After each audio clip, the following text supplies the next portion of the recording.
ಎಲ್ಲರಿಗೂ ನಮಸ್ಕಾರ. ಥಟ್ಟಂತ ಹೇಳಿ ಕ್ವಿಜ್ ಕಾರ್ಯಕ್ರಮಕ್ಕೆ ತಮಗೆಲ್ಲ ಸ್ವಾಗತ. ಒಂದು ಶಾಲೆ ದಸರೆ ರಜೆ ಮುಗಿಸ್ಕೊಂಡು ಹುಡುಗರು ಬಂದಿದ್ದಾರೆ. ಮಕ್ಕಳೇ ರಜೆಯಲ್ಲಿ ಏನೇನು ಮಾಡಿದ್ರಿ? ಮಕ್ಕಳು ಒಂದೊಂದು ರೀತಿ ಹೇಳಿದ್ರು. ನಾನು ಅಜ್ಜಿ ಮನೆಗೆ ಹೋಗಿದ್ದೆ, ಮಾವನ ಮನೆಗೆ ಹೋಗಿದ್ದೆ, ನಾನು ನೇಪಾಳಕ್ಕೆ ಹೋಗಿದ್ದೆ, ಕೇರಳಕ್ಕೆ ಹೋಗಿದ್ದೆ, ಶೃಂಗೇರಿಗೆ ಹೋಗಿದ್ದೆ, ಹೀಗೆ ಹೇಳ್ತಾ ಬಂದರು. ಆದರೆ ಒಬ್ಬ ಹುಡುಗ ಎಲ್ಲೂ ಹೋಗೋಕ್ಕಾಗಲಿಲ್ಲ, ಯಾಕಂದರೆ ನಮ್ಮಪ್ಪನಿಗೆ ವರ್ಗಾವಣೆ ಆಯಿತು, ಹಾಗಾಗಿ ಒಂದು ಊರಿಂದ ಇನ್ನೊಂದು ಊರಿಗೆ ಹೋಗೋದ್ರಲ್ಲೇ ಸಮಯ ಕಳೆದೋಯಿತು, ಹೀಗೆಲ್ಲ ಹೇಳಿದರು. ಮಕ್ಕಳೇ, ಹಾಗಿದ್ದ ಮೇಲೆ ನಿಮ್ಮ ನಿಮ್ಮ ಅನುಭವಗಳನ್ನು ಒಂದು ಲೇಖನ ರೂಪದಲ್ಲಿ ಬರೆಯೋಕ್ಕೆ ಸಾಧ್ಯವ? ಹಿಂಜರಿದ್ರು. ಇಬ್ಬರು ಮೂವರು ಮಕ್ಕಳು ಬರೆದು ಕೊಟ್ಟ ಕೂಡಲೇ ಉಳಿದ ಮಕ್ಕಳಿಗೂ ಉತ್ಸಾಹ ಬಂತು. 120 ಮಕ್ಕಳು 120 ಪ್ರಬಂಧಗಳನ್ನು ಬರೆದು ಕೊಟ್ಟರು ಅಧ್ಯಾಪಕರಾದಂಥ ಶ್ರೀಧರ ಭಟ್ಟ ಅವರಿಗೆ. ಇಷ್ಟೆಲ್ಲ ಆದಮೇಲೆ ಸುಮ್ಮನೆ ಇರೋಕ್ಕಾಗುತ್ತಾ? ಅದನ್ನು ಪುಸ್ತಕ ರೂಪದಲ್ಲಿ ಪ್ರಕಟಿಸಲೇಬೇಕು ಅಂತ ಹಠ ತೊಟ್ಟರು. ಆ ಪುಸ್ತಕ ಈಗ ಪ್ರಕಟವಾಗಿದೆ. ಅದುವೇ ಬುಗುರಿ. ಬುಗುರಿ ವಿದ್ಯಾರ್ಥಿಗಳ ರಜೆಯ ರಸಾಯನ. ನಿರೂಪಣೆ ಶ್ರೀಧರ ಭಟ್ಟ ನಿಟ್ಟೂರು ಅವರು. ಶಿವಮೊಗ್ಗದಲ್ಲಿ ಪೋದಾರ್ ಇಂಟರ್ನ್ಯಾಷನಲ್ ಶಾಲೆ ಇದೆ. ಅದು ಕಾನ್ವೆಂಟ್ ಶಾಲೆ, ಇಂಗ್ಲೀಷ್ ಮಾಧ್ಯಮದಲ್ಲಿ ವಿದ್ಯಾರ್ಥಿಗಳು ಓದುವಂಥ ಶಾಲೆ ಅದು. ಅಂತಹ ಶಾಲೆಯಲ್ಲಿ ಮಕ್ಕಳು ಕನ್ನಡದಲ್ಲಿ ಪ್ರಬಂಧವನ್ನು ಬರೆದಿದ್ದಾರೆ ಅಂದರೆ ಅದು ಆಶ್ಚರ್ಯಕರವಾಗುತ್ತೆ. ಇಲ್ಲಿರೋ ಪ್ರಬಂಧಗಳನ್ನು ನೋಡ್ತು ಅಂತ ಹೇಳ್ತಂದ್ರೇ ಆಶ್ಚರ್ಯ ಆಗೋದು. ಯಾಕೆ ಅಂದರೆ ವಿಷಯ ವೈವಿಧ್ಯತೆ ಹಾಗೂ ನಿರೂಪಣಾ ಶೈಲಿ. ಗೋವಾಕ್ಕೆ ಹೋಗುತ್ತೆ ಒಂದು ಮಗು, ಆದರೆ ಬೀಚ್ ಬಗ್ಗೆ ಹೆಚ್ಚು ಬರೆಯೋದಕ್ಕಿಂತ ಗೋವಾದ ಹಿನ್ನೆಲೆ, ಪೌರಾಣಿಕ ಹಿನ್ನೆಲೆ, ಐತಿಹಾಸಿಕ ಹಿನ್ನೆಲೆಯನ್ನು ಹೇಳುವ ರೀತಿ ನೋಡ್ತು ಅಂದರೆ ಗೋವಾದ ಆಕರ್ಷಣೆಗಿಂತ ಅಲ್ಲಿನ ಸಾಂಸ್ಕೃತಿಕ ಮತ್ತು ಐತಿಹಾಸಿಕ ಮಹತ್ವವನ್ನು ಆ ಮಗು ಎಷ್ಟು ಚೆನ್ನಾಗಿ ಅರ್ಥ ಮಾಡಿಕೊಂಡಿದೆ ಅನ್ನೋದು ನಮಗೆ ಗೊತ್ತಾಗುತ್ತೆ. ಈ ಪುಸ್ತಕ ಇಷ್ಟ ಆಗೋದಕ್ಕೆ ಕಾರಣ ಅಂದರೆ ಇದು ಮಕ್ಕಳು ಬರೆದಂಥ ಲೇಖನಗಳ ಸಂಗ್ರಹ. ಇಂಗ್ಲೀಷ್ ಮಾಧ್ಯಮದಲ್ಲಿ ಓದ್ತಾ ಇರೋ ಅಂತಾರಾಷ್ಟ್ರೀಯ ಶಾಲೆಯ ಮಕ್ಕಳು ಇದನ್ನು ಕನ್ನಡದಲ್ಲಿ ಬರೆದಿದ್ದಾರೆ. ಇಂತಹ ಲೇಖನಗಳನ್ನು ಬರೆಸಬೇಕು ಅಂತ ನಿರ್ಣಯ ಮಾಡಿದ ಮಾಸ್ತರಿಗೆ, ಅದನ್ನು ಪ್ರಕಟಿಸೋದಕ್ಕೆ ಮುಂದೆ ಬಂದಂಥ ಶಾಲೆಯ ಆಡಳಿತ ವರ್ಗದವರಿಗೆ ಅಭಿನಂದನೆ ಸಲ್ಲಿಸಬೇಕಾಗುತ್ತೆ.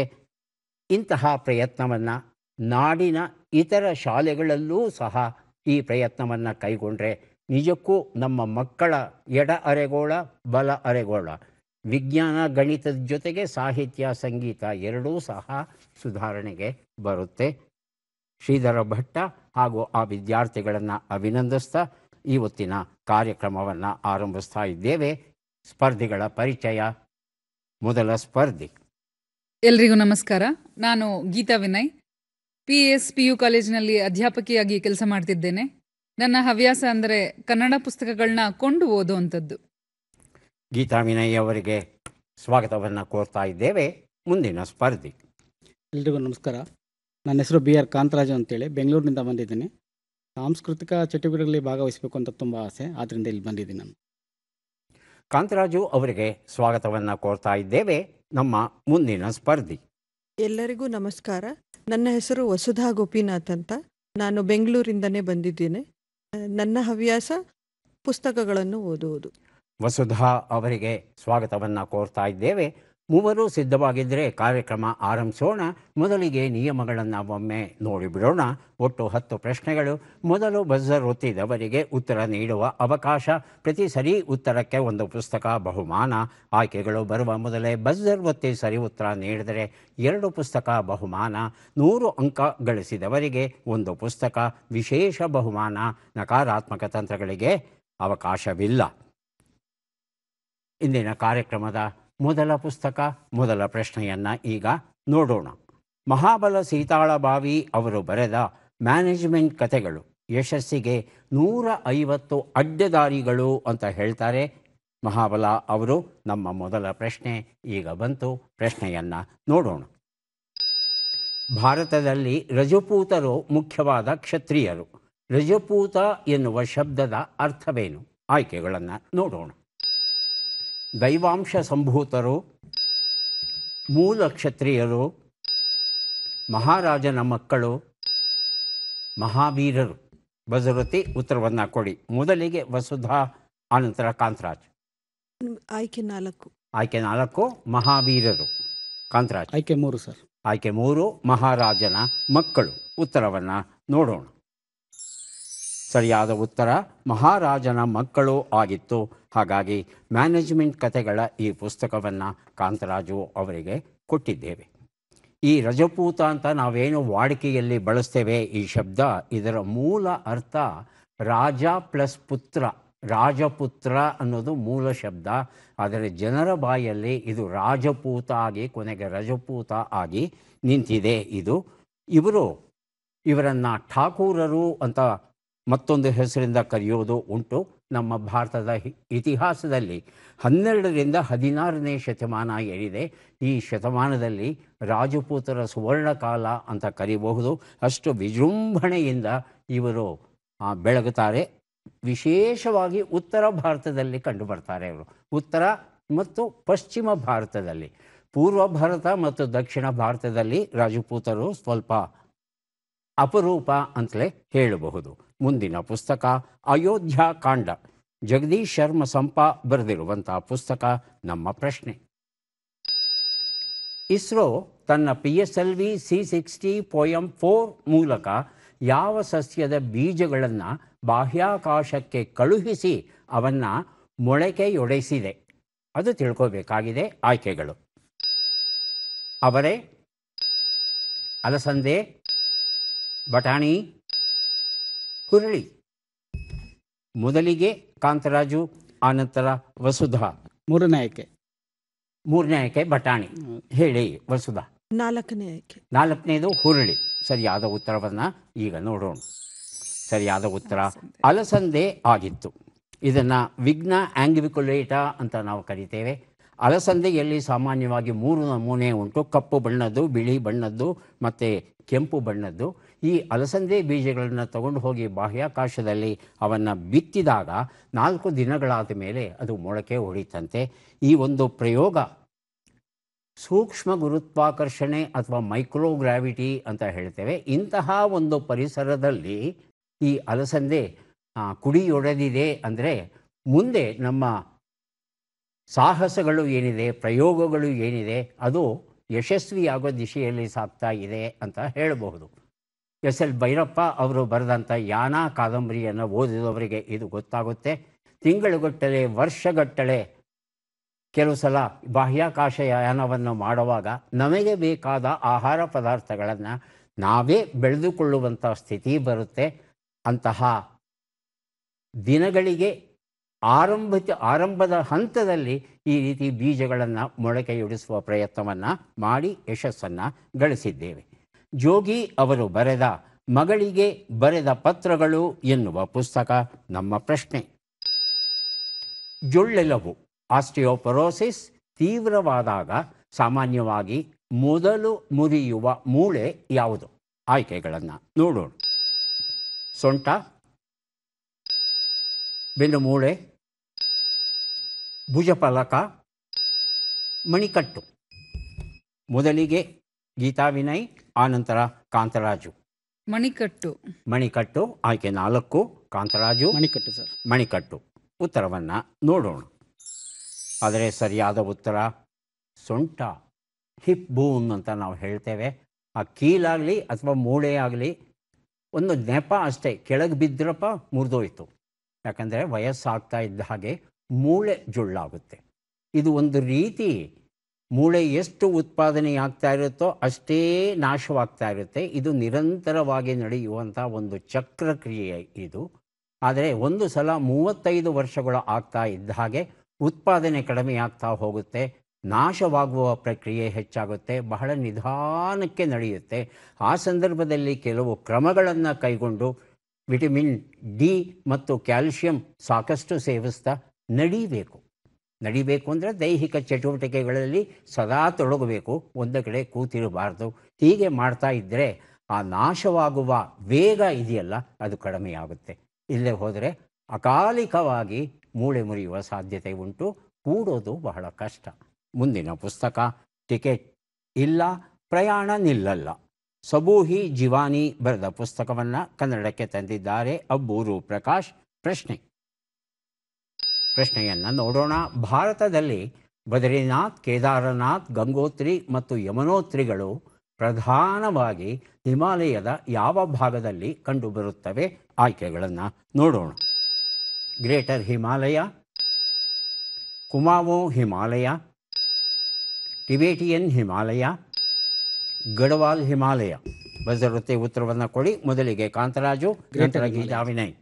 ಗ್ರೇಟರ್ ಹಿಮಾಲಯ ಮೊದಲ. ಗ್ರೇಟರ್ ಹಿಮಾಲಯ ಆಯ್ಕೆ 1. ಗೀತಾ ವಿನಯ್ ಆಯ್ಕೆ 3. ಆಯ್ಕೆ 3 ಟಿಬೇಟಿಯನ್ ಹಿಮಾಲಯ ಅಂತ ಹೇಳ್ತಾ ಇದ್ದಾರೆ. ಉತ್ತರವನ್ನು ನೋಡೋಣ. ಅದನ್ನು ಗಢವಾಲ್ ಹಿಮಾಲಯ ಅಂತ ನಾವು ಕರಿತೇವೆ. ಇದು ಈ ಹಿಮಾಚಲ್, ಉತ್ತರಾಖಂಡ್ ಈ ಒಂದು ರಾಜ್ಯಗಳಲ್ಲಿ ಇವು ಹೆಚ್ಚಿಗೆ ಕಂಡುಬರುತ್ತೆ. ಅಲಕನಂದ ನದಿಯ ದಡದಲ್ಲಿ ಬದ್ರಿನಾಥ್, ಮಂದಾಕಿನಿ ನದಿಯ ತೀರದಲ್ಲಿ ಕೇದಾರನಾಥ್, ಭಾಗೀರಥಿ ನದಿಯ ತೀರದಲ್ಲಿ ಗಂಗೋತ್ರಿ ಹಾಗೂ ಯಮುನಾ ನದಿಯ ತೀರದಲ್ಲಿ ಯಮುನೋತ್ರಿಗಳು ಉಂಟು. ಇದನ್ನು ಚಾರ್ ಧಾಮ್ ಯಾತ್ರಾ ಅಂತ ಕರೀತಾರೆ. ಬಹಳ ಸೊಗಸಾದ ಹಾಗೆಯೇ ಮನಸ್ಸಿಗೆ ಆನಂದವನ್ನು ನೀಡುವಂಥ ಒಂದು ಅದ್ಭುತ. ಆದರೆ ವಯಸ್ಸು ಗಟ್ಟಿಯಾಗಿರಬೇಕು, ಅದು ಬಹಳ ಮುಖ್ಯ. ಮುಂದಿನ ಪುಸ್ತಕ ಮತ್ತು ಪ್ರಶ್ನೆ ಪರಕಾಯ ಪ್ರವೇಶ, ರಾಧಾಕೃಷ್ಣ ಕಲ್ಚಾರ್ ಬರೆದಿರುವಂಥದ್ದು ನಮ್ಮ ಪ್ರಶ್ನೆ. ಬಿಟ್ಟ ಅಕ್ಷರಗಳನ್ನು ತುಂಬಿ. ರಾ, ದ, ಹೆ, ಬಿ, ಲು.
ಒಂದು ನಿಮಿಷದ ಕಾಲಾವಕಾಶ ಮುಕ್ತಾಯ ಆಗಿದೆ. ಉತ್ತರವನ್ನು ನೋಡೋಣ. ಸರಿಯಾದ ಉತ್ತರ ರಾಜ್ಯದಲ್ಲಿ ಹೆಚ್ಚಿದ ಬಿಸಿಲು ಅನ್ನೋದು ಸರಿಯಾದ ಉತ್ತರ ಆಗಿತ್ತು. ಮುಂದೆ ಒಂದು ಕಾದಂಬರಿ ಪುಸ್ತಕವನ್ನು ಕೊಡ್ತಾ ಇದ್ದೇವೆ. ಉಪ್ಪಾಗೆ ಹರಳು, ಭಾರತಿ ಹೆಗಡೆ ಇದನ್ನು ಬರೆದಿದ್ದಾರೆ.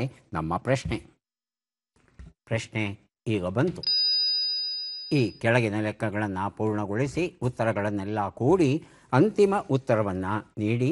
ಲೆಕ್ಕಗಳು 49 ಕೂಡು 69, 97 ಕಳೆ 15, 12 ಗುಣಿಸು 11, 96 ಭಾಗಿಸು 8.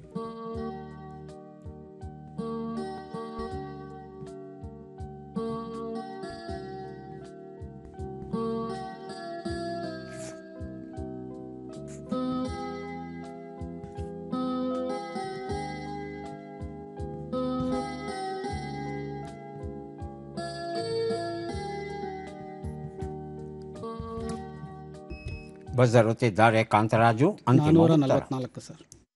444 ಸರಿಯಾಗಿ ಕೂಡಿದ್ರ? 444 ಸರ್. ಗೀತಾ ವಿನಯ್ ಹೇಳಿ. 344. 344. ವಸುಧಾ ಗೊತ್ತಿಲ್ಲ. ಉತ್ತರವನ್ನು ನೋಡ್ತಾ ಹೋಗೋಣ. ಒಂದು ಉತ್ತರ 118, 82, 132, 12 ಎಲ್ಲವನ್ನು ಕೂಡಿದರೆ 344 ಈ ಉತ್ತರವನ್ನು ಕೊಟ್ಟಿದ್ದಾರೆ ಗೀತಾ ವಿನಯ್ ಅವರು. ಉಪ್ಪಾಗೆ ಹರಳು ಎನ್ನುವ ಈ ಕಾದಂಬರಿ ಪುಸ್ತಕವನ್ನು ಗೀತಾ ಅವರಿಗೆ ಕೊಟ್ಟಿದ್ದೇವೆ. ಮುಂದೆ ನಾವು ಕೊಡ್ತಾ ಇದ್ದೇವೆ ತುಷಾರಹಾರ, ಶ್ಯಾಮಲಾ ಮಾಧವ ಅವರು ಬರೆದ ಒಡಲ ನೋವಿನ ಕಥನದ ಕೃತಿ. ನಮ್ಮ ಪ್ರಶ್ನೆ, ಈ ಪದ್ಮ ಪುರಸ್ಕೃತರನ್ನು ಗುರುತಿಸಿ ಚಿತ್ರವನ್ನು ನೋಡೋಣ.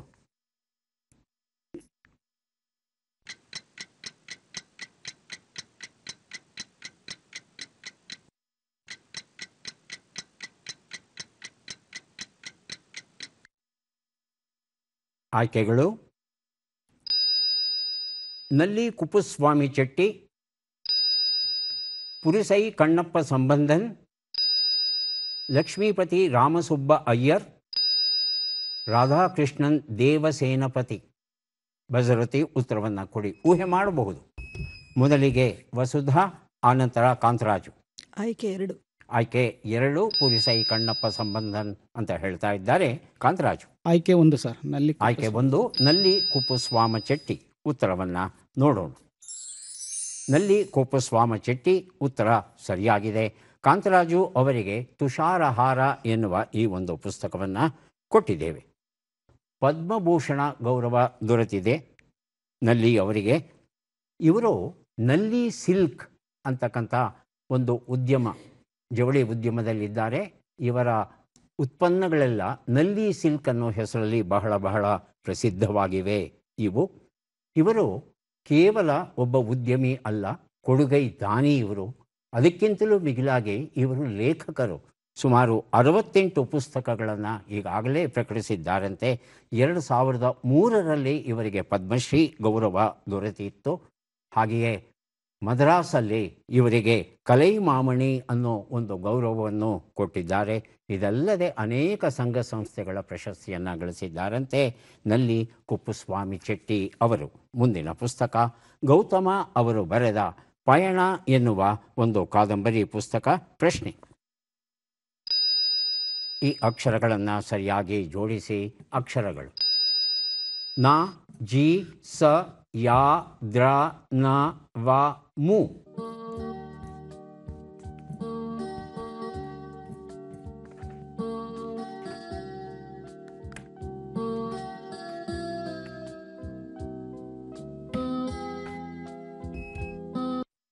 ಕಾಂತರಾಜ್ ಅವರು ಬಜರ್ ಒತ್ತಿದ್ದಾರೆ.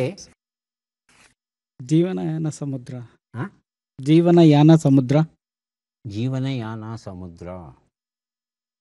ಗೀತಾ ಅವರು ಸರಿ ಇರಬಹುದಾ? ವಸುಧಾ, ಉತ್ತರವನ್ನು ನೋಡೋಣ. ಜೀವನ ಅನ್ನೋದು ಒಂದು ಸಮುದ್ರಯಾನ ಅನ್ನೋ ಅರ್ಥದಲ್ಲಿತ್ತು. ಆದರೆ ಜೀವನಯಾನ ಅಂದ್ಬಿಟ್ಟು ಸಮುದ್ರ ಅಂದರೆ ಅದು ಕನ್ನಡ ಭಾಷಾ ಜಾಯಮಾನಕ್ಕೆ ಹೊಂದಲ್ಲ. ಈಗ 3 ಪುಸ್ತಕಗಳನ್ನು ಕೊಡೋದಕ್ಕೆ ನಾವು ಸಿದ್ಧವಾಗ್ತಾ ಇದ್ದೇವೆ. ಪದಬಂಧ ಈಗ ಬಂತು. ಸುಳುಹುಗಳನ್ನು ನೋಡೋಣ. ಸುಳುಹುಗಳು: ಪುನಃ ಕಾಣಿಸಿಕೊಳ್ಳು, ಬೇಗುದಿ ಅಳಲು, ಗೋದಾಮು.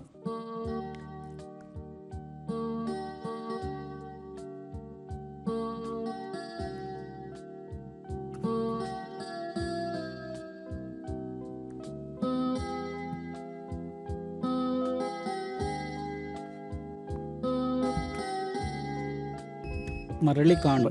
ಕಾಂತರಾಜ್ ಅವರು ಬಜರ್ ಒತ್ತಿದ್ದಾರೆ. ಒಂದು ಉತ್ತರ: ಮರಳಿ ಕಾಣು. ಮರಳಿ ಕಾಣು. 3 ಶಬ್ದ ಸಿಗ್ತಾ? ಬಹುಶಃ ಇಲ್ಲ. ಗೀತಾ ಮತ್ತು ವಸುಧಾ ತಾವು ಪ್ರಯತ್ನಿಸಬಹುದು. ಮೊದಲನೆಯದು ಪುನಃ ಕಾಣಿಸಿಕೊಳ್ಳು. ಮೊದಲನೇ ಶಬ್ದವನ್ನು ನಾನು ಕೊಡ್ತೇನೆ. 2ನೇ ಶಬ್ದ, 3ನೇ ಶಬ್ದ ತಾವು ಕೊಡೋದಕ್ಕೆ ಪ್ರಯತ್ನ ಪಡಿ. 1 ಉತ್ತರ. ಮರುಕಳಿಸು. 2 ಉತ್ತರ. ಬೇಗುದಿ ಅಳಲು. ಮಧ್ಯದಕ್ಷರ ರು. ಹೇಳಿ ಗೀತಾ ಅವರೇ. ಮರುಕ. ಮರುಕ. ಪ್ರಯತ್ನಿಸೋಣ ಉತ್ತರ ಸರಿಯಾ ಅಂತ ನೋಡೋಣ. ಮರುಕ ಉತ್ತರ ಸರಿಯಾಗಿದೆ. ಪ್ರೀತಿಯ ಚಿಟ್ಟೆಯ ಬೆನ್ನೇರಿ ಮಂಗಳಾ ಎಂ ನಾಡಿಗ್ ಬರೆದ ಕವನ ಸಂಕಲನ ಕೊಟ್ಟಿದ್ದೇನೆ. 3 ಉತ್ತರ. ಯಾರು ಬೇಕಾದರೂ ಬರೆಸಬಹುದು, ಉತ್ತರವನ್ನು ಕೊಡಬಹುದು. ಗೋದಾಮು ಎನ್ನುವ ಅರ್ಥ ಕೊಡುವಂಥ 3 ಅಕ್ಷರದ ಶಬ್ದ. ಮಧ್ಯದಕ್ಷರ ಳಿ.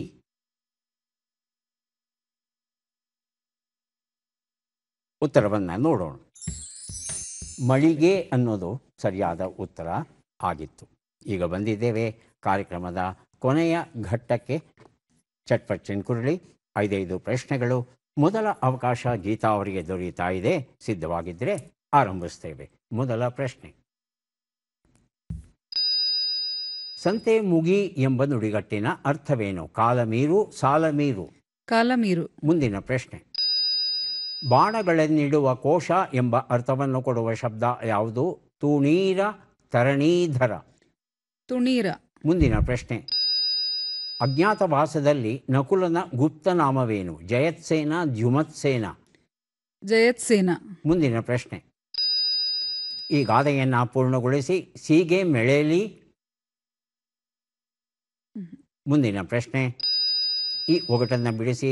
ದುಂಡಗಿರುವೆ, ಕೈಕಾಲುಗಳಿಲ್ಲ, ಬಾಯಿ ಇದೆ, ಮಾತನಾಡಲಾರೆ, ಸುಟ್ಟರೆ ಗಟ್ಟಿಯಾಗುವೆ, ಬಡಿದರೆ ಮಡಿಯುವೆ.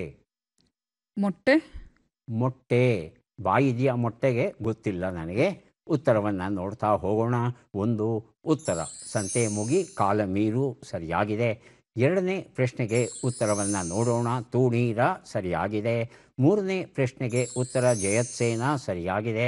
ನಾಲ್ಕನೇ ಪ್ರಶ್ನೆಗೆ ಉತ್ತರ ಸೀಗೆ ಮೆಳೆಲಿ ಬಾಳೆ ಎಲೆ ಸಿಕ್ಕಾಕೊಂಡಂಗೆ ಅನ್ನೋದು ಸರಿಯಾದ ರೂಪ. ಐದನೇ ಪ್ರಶ್ನೆಗೆ ಉತ್ತರ ಇದು ಮಡಕೆಯಾಗಿತ್ತು. ಮೂರು ಪ್ರಶ್ನೆಗಳಿಗೆ ತಾವು ಸರಿಯಾದ ಉತ್ತರವನ್ನು ನೀಡಿದ್ದೀರಿ. 3 ಪುಸ್ತಕಗಳನ್ನು ತಮಗೆ ಕೊಟ್ಟಿದ್ದೇವೆ.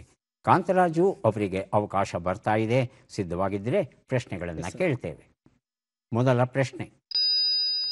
ಸಂತೆಯ ಮಾತು ಎಂಬ ನುಡಿಗಟ್ಟಿನ ಅರ್ಥವೇನು?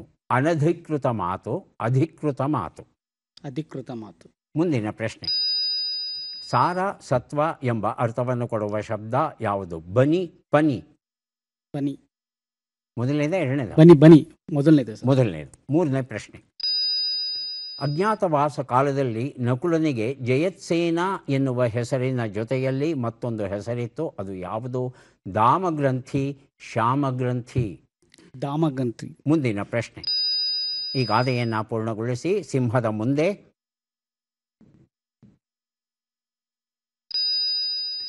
ಈ ಒಗಟನ್ನು ಬಿಡಿಸಿ. ಅಂಗೈ ಅಗಲದ ಗದ್ದೆ, ಮುಂಗೈ ಅಗಲದ ಬದು, ಉಳುವುದು 2 ಎತ್ತು, ಬಿತ್ತೋದು 16 ಬೀಜ? ಎರಡನೇದು ಸರ್. ಬಿತ್ತೋದು 16 ಬೀಜ. ಏನು? ಉತ್ತರವನ್ನು ನೋಡ್ತಾ ಹೋಗೋಣ. ಒಂದು ಉತ್ತರ ಸಂತೆಯ ಮಾತು, ಅನಧಿಕೃತ ಮಾತು.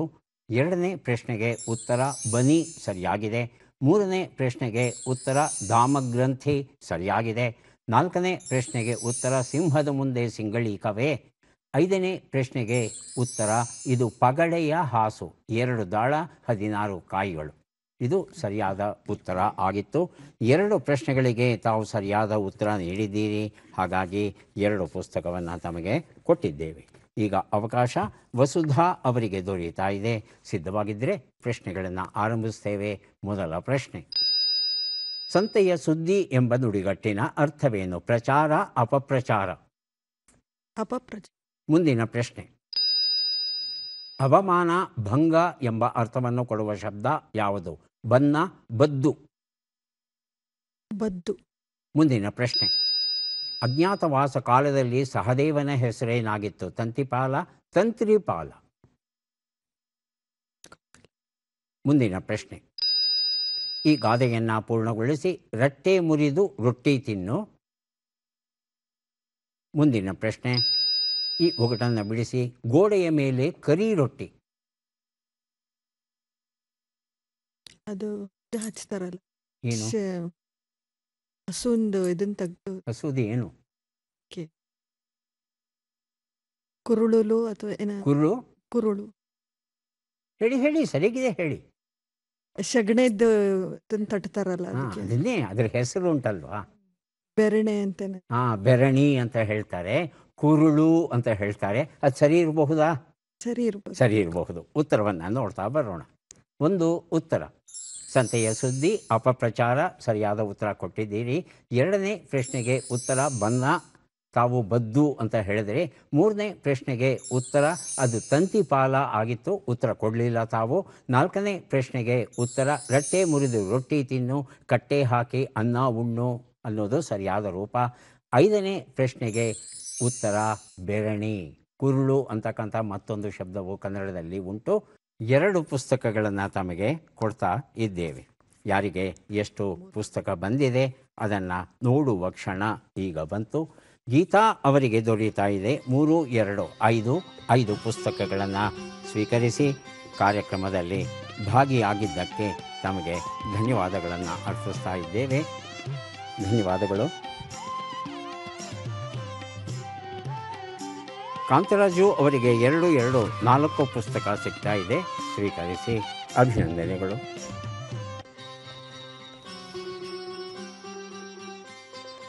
2 ಪುಸ್ತಕ ವಸುಧಾ ಅವರಿಗೆ ದೊರೆಯುತ್ತಾ ಇದೆ, ಸ್ವೀಕರಿಸಿ. ಅಭಿನಂದನೆಗಳು.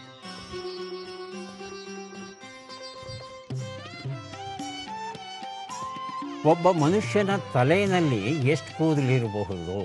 ನನ್ನ ತಲೆ ಅಲ್ಲ, ಜನಸಾಮಾನ್ಯರ ತಲೆ ಹೇಳ್ತಾ ಇದ್ದೇನೆ. ಸುಮಾರು 1,00,000 ಕೂದಲಿರುತ್ತಂತೆ. ಪ್ರಕೃತಿ ಸ್ವಲ್ಪ ಪಕ್ಷಪಾತಿ ಅಂತ ಕಾಣುತ್ತೆ. ಹೆಣ್ಣು ಮಕ್ಕಳಿಗೆ 1.5 ಲಕ್ಷ, ಗಂಡಸರಿಗೆ ಸುಮಾರು 1 ರಿಂದ 1.5 ಲಕ್ಷದವರೆಗೆ ಕೂದಲು ಇರುತ್ತಂತೆ. ದಿನಕ್ಕೆ 30 ಕೂದಲು ಉದುರೋದು ಸರ್ವಸಾಮಾನ್ಯ. ಹೆಚ್ಚು ತಲೆ ಕೆಡಿಸ್ಕೋಬೇಡಿ. 30ಕ್ಕಿಂತ ಜಾಸ್ತಿ ಕೂದಲು ಉದುರುತ್ತೆ ಅಂತ ಅನಿಸಿದ್ರೆ ಆಗ ವೈದ್ಯರ ಸಲಹೆ ಪಡಿಬಹುದು. ಮತ್ತೆ ಭೇಟಿಯಾಗೋಣ. ನಮಸ್ಕಾರ.